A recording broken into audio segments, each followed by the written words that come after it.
तो हेलो दोस्तों, कैसे हो? तो आज का क्लास है हिंदी चैप्टर 10 अधिनायक के बारे में ऑब्जेक्टिव पढ़ना है। तो अधिनायक का लेखक है रघुवीर साहब। देखिए, रघुवीर साहब जी के जितने भी ऑब्जेक्टिव निकलते हैं सबसे पहले हमको सुना देते हैं कि जीवन काल में कितना घटना घटा है। देखिए, रघुवीर साहब जी की पहला बताते हैं ऑब्जेक्टिव कि रघुवीर साहब जी का जन्म बताते हैं कब हुआ था, तो 1929 में, ठीक ना। पहले आपको जितने भी लेखक परिचय के पूरा ऑब्जेक्टिव बता देते हैं क्या क्या है। उसके बाद जो जितने भी इसमें ऑब्जेक्टिव लिखा हुआ है सभी को मैं ऑब्जेक्टिव पहले फिर करा दूंगा, ठीक ना। पहले मेरा बात को सुनिए, कब जन्म मृत्यु कृतियाँ क्या है, कब पढ़ाई किए थे। चलिए, पहला नंबर क्वेश्चन है कि कह रहा है कि रघुवीर साहब जी का जन्म कब हुआ था, तो 1929 में हुआ था। कहाँ? लखनऊ में हुआ था। तो इनका मृत्यु कब हुआ था, तो 1990 में। क्या आपको सुनाई पड़ रहा है? देखिए, ये वाला पर जो बोल रहे हैं सब ध्यान रखना था, फिर पढ़ने में मजा आ जाएगा, ठीक ना। और इनके पिता का नाम क्या था? कहें कि रघुवीर साहब जी के पिता का नाम क्या था? तो हरदेव साहब था, जो कि पैसे से नाभिक थे। कहा है कि रघुवीर साहब जी के पिताजी क्या थे? तो पैसे से नाभिक थे। पैसे से क्या था? शिक्षक थे, नाभिक नहीं, शिक्षक थे। और रघुवीर साहब जी के संपूर्ण शिक्षा कहाँ प्राप्त हुआ था? तो लखनऊ में हुआ था। इसे याद रखना है कि इन्होंने लखनऊ विश्वविद्यालय से अंग्रेजी साहित्य में एमए किए थे। जो रघुवीर साहब जी लखनऊ विश्वविद्यालय से अंग्रेजी में क्या कहते? साहित्य में एमए किए थे। कहा कि रघुवीर साहब जी की रुचि संगीत, कहा कि निम्नलिखित में से रघुवीर साहब जी की रुचि था तो साहित्य यानी संगीत सुनना और फिल्म देखने विशेष रुचि था।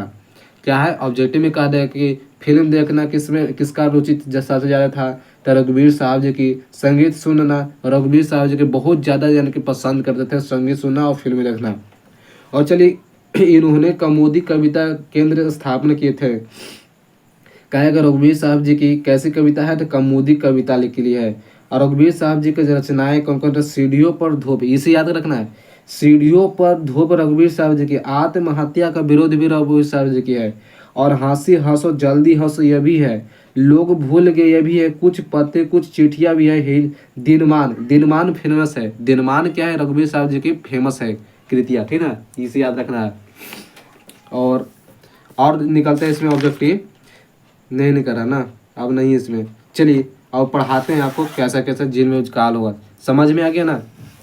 कह रहे कि आप ऐसे बकवास कर, बकवास नहीं किया, पहले आपको बता दिए। और चलिए इसमें ऑब्जेक्टिव देखते हैं, फटाफट मार देते हैं इसमें। कौमुदी नामक कविता केंद्रीय संस्थापक बता रहे। कौमुदी नामक कविता कौन है? रघुवीर साहब है, ऑप्शन बी होगा। और दूसरा नंबर को फटाफट मारेंगे, ज़्यादा हम क्वेश्चन पढ़ेंगे नहीं क्योंकि अब पहले हम पढ़ा दिए आपको। सिंहासन पर बैठा उनके तमंगे कौन लगता है? यह पंक्ति है शीर्षक अधिनायक में, अधिनायक में है। और तीसरा नंबर क्वेश्चन देखते हैं। आप सब कह रहे हो कि याद नहीं है, तो देख लीजिए, याद हो जाके। हरचना किस कविता पर है? हाँ, हरचना है एक प्रकार का गरीब है। हरचना क्या पहनता थे? तो फटा सुतरा कपड़ा पहनते थे, जो होली में बहुत ज़्यादा, क्या कहे इसके बारे में, बहुत फटा सुता ऐसे करे। हरचना की निम्न में से कौन से अरे क्या पहनते थे? तो फटा सुथा पहनते, ऐसे कुछ लिखा हुआ है। फटा सुतना पहनते, सुथना लिख पहनते थे, ठीक ना। कि हरचना की कविता के पात्र हैं, तो हरचना है अधिनायक के लिए प्रमुख पात्र के, तो ऑप्शन नंबर सी हो जाएगा। और रघुवीर साहब जी के पिता का नाम बताएं कि रघुवीर साहब जी के पिता का नाम क्या है? तो रघुवीर साहब जी के पिता क्या थे? रघुवीर साहब जी के पिता क्या थे? तो एक प्रकार के यार पेशे से शिक्षक थे। बताया कि रघुवीर साहब जी के पिता एक प्रकार के पेशे से शिक्षक थे। और 5वां नंबर क्वेश्चन है कि रघुवीर साहब जी की उनकी किस कृति पर साहित्य अकादमी पुरस्कार प्राप्त हुआ था? कि इतनमूलम या आत्मा के विरोध की, आत्महत्या के विरोध, या लोग भूल गए, या सीढ़ियों पर धूप। यानी कि कृति पर प्राप्त लोग भूल गए, ऑप्शन सी होगा। लेकिन आत्महत्या और सीढ़ियों पर धूप यह भी होगा, लेकिन हम फेमस कौन कह सकते हैं? तो लोग भूल गए सबसे नंबर 1 में होता है, तो सबसे नंबर 1 ही क्यों ना चुनेंगे ना। और छठा नंबर का डरा हुआ मन बेमन जिसका बजा रोज बजता, यह पंक्ति किस शेर पाठ में है? बजा रोज बजता, यह अधिनायक के लिए ऑप्शन बी हो जाएगा। चलिए तो 7वां नंबर देखते हैं। और 7वां नंबर पर ध्यान देना, क्वेश्चन क्या कर रहा है कि अधिनायक कैसी कविता है? बताइए अधिनायक पर कैसे कविता है? तो एक पर का व्यंग कविता, व्यंग व्यंग व्यंग व्यंग कविता है अधिनायक, इसे याद रखना है। और 8वां नंबर को अधिनायक से कविता में किस पुस्तक से लिए गए थे? लोग भूल गई, आत्महत्या का विरोध, और हंसते हंसते जल्दी हंसो, मुक्तिबोध रत्नावली। आत्महत्या शीर्षक कविता पुस्तक से लिया। किस पुस्तक के बारे में बोल रहा था? आत्महत्या के विरोध, क्योंकि पुस्तक में आत्महत्या बताया गया है, आत्महत्या के विरोध से लिया गया है। और 9वां नंबर क्वेश्चन है, बहुत अच्छा क्वेश्चन है कि लोग भूले किनकी रचना है। अच्छा क्वेश्चन है कि यह लोग भूले के रघुवीर साहब जी की कृतियाँ हैं। ऑप्शन डी हो जाएगा। अच्छा क्वेश्चन है यह 9वां नंबर। और सभी अच्छा क्वेश्चन है, ऐसे थोड़ी करते, सभी पूछे वाला क्वेश्चन है, पूछा हुआ है। और 10वां नंबर क्वेश्चन है कि 10वां रघुवीर साहब जी की कौन सी कविता लिखी है? जो रघुवीर साहब ने कौन सी कविता लिखी है? तो अधिनायक। अधिनायक का लेखक है रघुवीर साहब। अधिनायक शीर्षक कविता किस तरह की कविता है? तो बताया कि व्यंग कविता है। अधिनायक पर व्यंग कविता है, क्योंकि एक क्वेश्चन नंबर केमा में पूछा था 7वां में, क्वेश्चन नंबर 7वां में पूछा कि अधिनायक किस पर कविता है? तो एक पर व्यंग प्रधान नामक कविता है, ये से याद रखना। और 7वां नंबर को 12वां नंबर क्वेश्चन में आ गया ना। और 12वां नंबर क्वेश्चन है कि रघुवीर साहब जी किस काल के कवि? बताएं कि रघुवीर साहब यह आधुनिक काल के कवि कहते हैं। आधुनिक काल के कवि कहते हैं। Option number A correct answer होगा।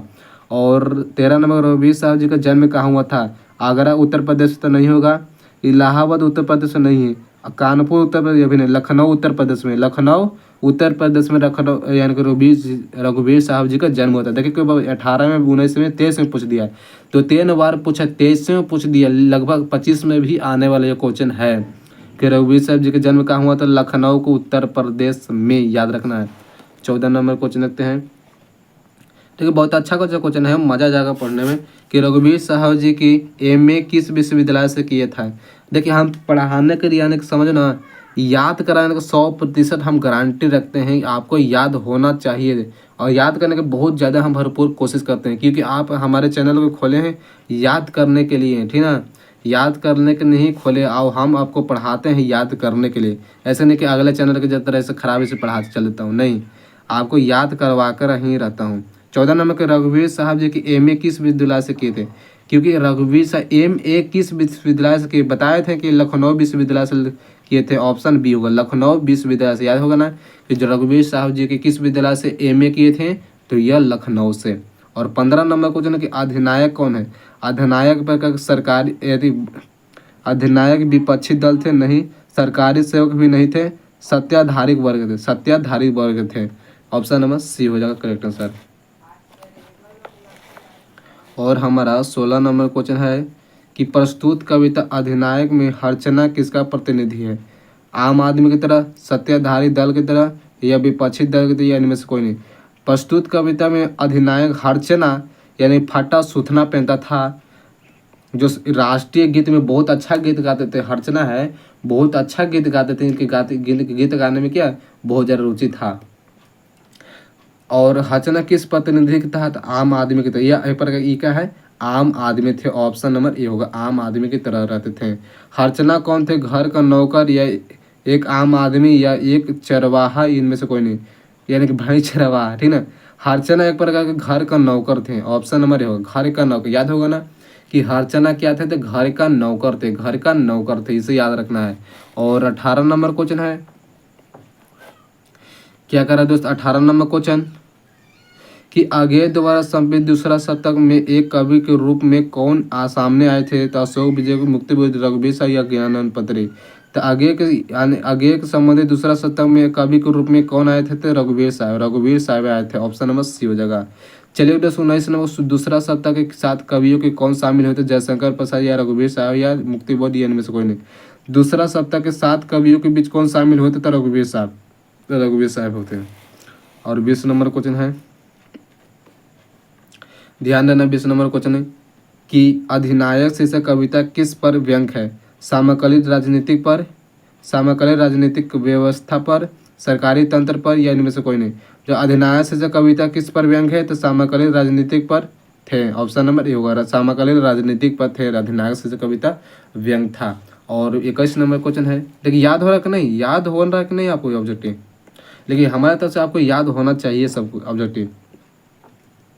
21 नंबर क्वेश्चन है, रघुवीर साहब जी किस सप्ताह में एक कवि के रूप में शामिल हुए थे? पहला शतक, दूसरा शतक, या तीसरा शतक, या चौथा शतक? रघुवीर साहब जी किस कवि के रूप में शामिल हुए थे?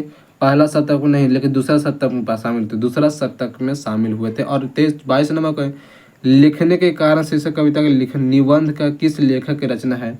तो रघुवीर साहब, ऑप्शन नंबर डी हो जाएगा, रघुवीर साहब जी की। और 23 नंबर क्वेश्चन देखते हैं।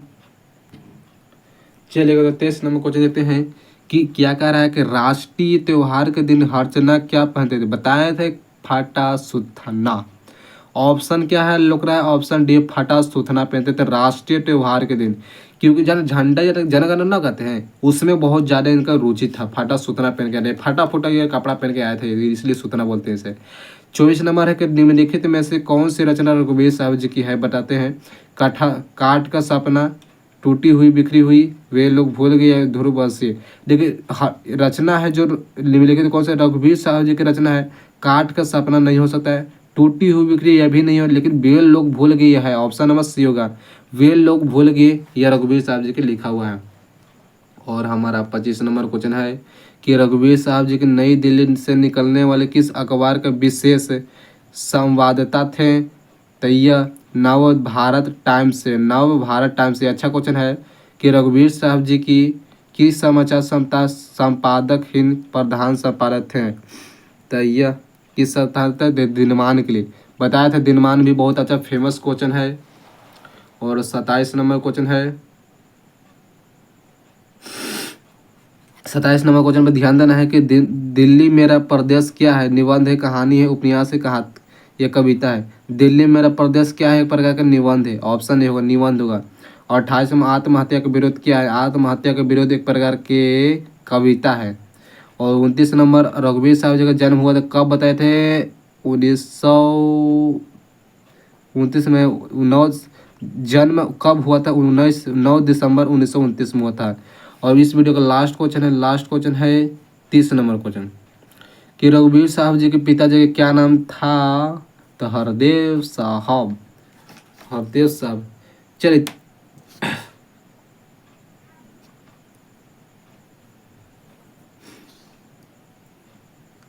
और पढ़ा दूँ का? 35 तक और 36 तक ऑब्जेक्टिव है, और पढ़ा दूँ? चलो पढ़ा देते हैं। 31 नंबर, चलिए पढ़ाए देते, पूरे पढ़ाते हैं कि 31 नंबर देखते हैं कि रघुवीर साहब जी की जन्म स्थान कहाँ हुआ था? तो लखनऊ में। ऑप्शन बी होगा। कौन सी कृति रघुवीर साहब जी की है? कौन सी कृति है जो रघुवीर? सीढ़ियों पर धूप, सीढ़ियों पर धूप रघुवीर साहब जी की है। और 33 नंबर देते हैं। देखिए फटाफट मार रहा हूँ, उतना समझा नहीं रहा हूँ क्योंकि आपको पता होगा, इसलिए थोड़ा सा बोरिंग नहीं करना चाहता वीडियो में।